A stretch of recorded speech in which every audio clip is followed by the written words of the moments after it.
નમસ્કાર મિત્રો, દેશ અને દુનિયાના સુપરફાસ્ટ સમાચારમાં તમારું સ્વાગત છે। ગાંધીનગરમાં નવી પોલિસી, મુખ્યમંત્રી ભૂપેન્દ્રભાઈ પટેલ અને ગૃહ રાજ્યમંત્રી હર્ષ સંઘવી દ્વારા રાજ્યની નવી ડેટા સેન્ટર પોલિસી 2026-2029નું આજે ગાંધીનગરમાં ભવ્ય અનાવરણ કરવામાં આવશે। નવી આરટીઓ કચેરી અમદાવાદના સુભાષ બ્રિજ પાસે અદ્યતન સુવિધાઓથી સજ્જ નવી આરટીઓ કચેરીનું ગૃહમંત્રી હર્ષ સંઘવીના હસ્તે ઉદ્ઘાટન કરાયું। નીતિન ગડકરીની મુલાકાત કેન્દ્રીય રોડ ટ્રાન્સપોર્ટ અને હાઈવે મંત્રી નીતિન ગડકરી ગુજરાતની મુલાકાતે ગાંધીનગર એક્ઝિબિશન સેન્ટરના કાર્યક્રમમાં હાજરી આપશે। રાજકોટ જિલ્લા પંચાયતની સામાન્ય સભા આજે મળશે, જેમાં સિંચાઈ, બાંધકામ અને આરોગ્ય સહિતની 8 મહત્વની સમિતિઓના ચેરમેનની વરણી માટે ગાંધીનગર સુધી લોબિંગ તેજ થયું છે। હવે વાત કરીશું વરસાદ અને આપત્તિની। સુરતમાં પૂરનો આતંક। દક્ષિણ ગુજરાતમાં મેઘતાંડવના પગલે સુરતની 5માંથી 4 ખાડીઓ ઓવરફ્લો થતા શહેરમાં પૂર જેવી પરિસ્થિતિ સર્જાઈ છે। ચોમાસા સંબંધિત ઘટનાઓમાં 9 લોકોના મોત થયા છે। નવસારીમાં સીએમનું હવાઈ નિરીક્ષણ। મુખ્યમંત્રી ભૂપેન્દ્રભાઈ પટેલ આજે નવસારીના પૂરગ્રસ્ત વિસ્તારોની હવાઈ સમીક્ષા કરશે અને અધિકારીઓ સાથે બેઠક કરીને કેશ ટોલ ચૂકવણીની સમીક્ષા પણ કરશે। વલસાડમાં તંત્ર એલર્ટ। ભારે વરસાદથી વલસાડ જળબંબાકાર થતા મુખ્યમંત્રી વલસાડના અસરગ્રસ્ત વિસ્તારોની રૂબરૂ મુલાકાત લઈને પરિસ્થિતિનો તાગ મેળવશે। મધુબન ડેમમાં પણ પાણીની ભારે આવક થઈ રહી છે। તાપીમાં સ્થળાંતર। તાપી જિલ્લાની વાલ્મીકી નદી 2 કાંઠે થતા નીચાણવાળા વિસ્તારોમાં 200થી વધુ લોકોને સુરક્ષિત સ્થળે ખસેડવામાં આવ્યા છે। શાળાઓમાં રજા।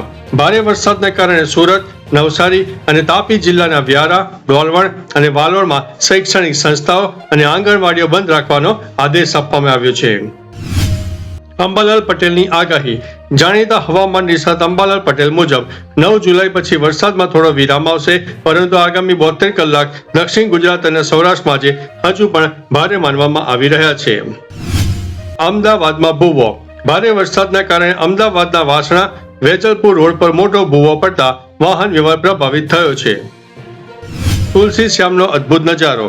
ગીરના જંગલોમાં ભારે વરસાદ બાદ તુલસી શ્યામ પ્રદેશે 16 કળાએ ખીલ્યો છે। ડ્રોન ફૂટેજ સોશિયલ મીડિયા પર વાયરલ પણ થઈ રહ્યા છે। હવે વાત કરીશું ગુનાખોરી અને કાયદો વ્યવસ્થાની। રાજકોટ લક્ઝરી બસ કૌભાંડ। એક જ નંબર પ્લેટ દોડતી 10 લક્ઝરી બસો ઝડપાતા પ્રાદેશિક પરિવહન વિભાગ અને જીએસટી દ્વારા મોટા ટેક્સ ચોરી કૌભાંડની તપાસ શરૂ કરવામાં આવી છે। ભાવનગરમાં અશાંત ધારાના નિયમોનો ભંગ કરીને મિલકત ટ્રાન્સફર કે ભાડે આપવાના કેસમાં મિલકત માલિક અને ભાડુઆત બંને સામે ગુનો દાખલ કરવામાં આવ્યો છે। પોરબંદર હોસ્પિટલોની નોટિસ। બીયુ પરમિશન વગર ચાલતી 41 ખાનગી હોસ્પિટલોને તંત્ર દ્વારા આખરી સીલિંગ નોટિસ ફટકારતા મેડિકલ એસોસિએશનમાં ફફડાટ જોવા મળ્યો છે। પાવાગઢ રાત્રિ યાત્રા ઉપર પ્રતિબંધ। ચોમાસામાં પહાડો પરથી પથ્થર ધસી પડવાની ભીતિના પગલે કલેક્ટરે 6 સપ્ટેમ્બર સુધી રાત્રે 10 વાગ્યાથી લઈને સવારે 4 વાગ્યા સુધી પગપાળા માર્ગ બંધ રાખવાનું જાહેરનામું બહાર પાડ્યું છે। ભરૂચમાં ત્વચી દેવાયેલું બાળક। હાંસોટના રાયમા ગામ નજીક નહેર પાસેથી 1 માસનું નવજાત શિશુ મળી આવતા ચકચાર મચી ગઈ છે।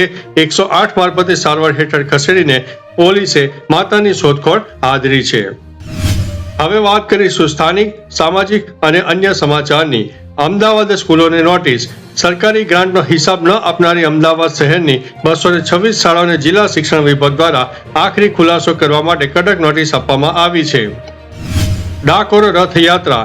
યાત્રાધામ ડાકોરમાં 254મી રથયાત્રાને લઈને તડામાર તૈયારીઓ શરૂ। રાજા રણછોડરાયના રથને કલરકામ અને શણગારવાનું કામ તેજ કરવામાં આવ્યું છે। ખેતી બેંક સન્માન સમારોહ।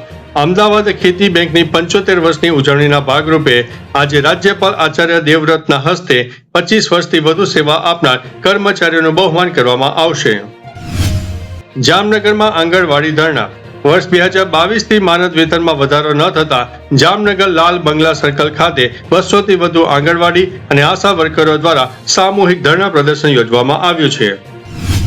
બોટાદના બિસ્માર રસ્તા। રાણપુર શહેરના મુખ્ય માર્ગો ચોમાસા પહેલા વરસાદમાં ધોવાઈ જતા અને ખાડાઓમાં પાણી ભરાતા સ્થાનિકો અને વાહન ચાલકો ભારે પરેશાન જોવા મળ્યા છે। અમરેલીમાં સિંહનો આતંક।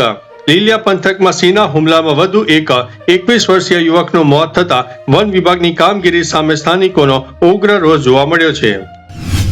મોરબી ગોડાઉન આગ. રફાળેશ્વર જીઆઈડીસીમાં મગફળીના ગોડાઉનમાં લાગેલી આગ 5 દિવસ પછી પણ સંપૂર્ણ કાબૂમાં ન આવતા અને એસઆઈટીની તપાસ ધીમી હોવાના આક્ષેપો લગાવવામાં આવ્યા છે. રાજકોટ લોકમેળો 2026. સૌરાષ્ટ્રના સૌથી મોટા એવા રાજકોટના જન્માષ્ટમી લોકમેળાના આયોજન માટે વહીવટી તંત્ર દ્વારા પ્લોટ ફાળવણી અને સ્ટોલના ડ્રો માટેની પ્રાથમિક તૈયારીઓ શરૂ કરવામાં આવી છે. તો ચાલો મિત્રો, ફરીથી દેશ અને દુનિયાના સુપરફાસ્ટ સમાચાર લઈને મળતા રહીશું. ત્યાં સુધી અમને રજા આપશો. નમસ્તે.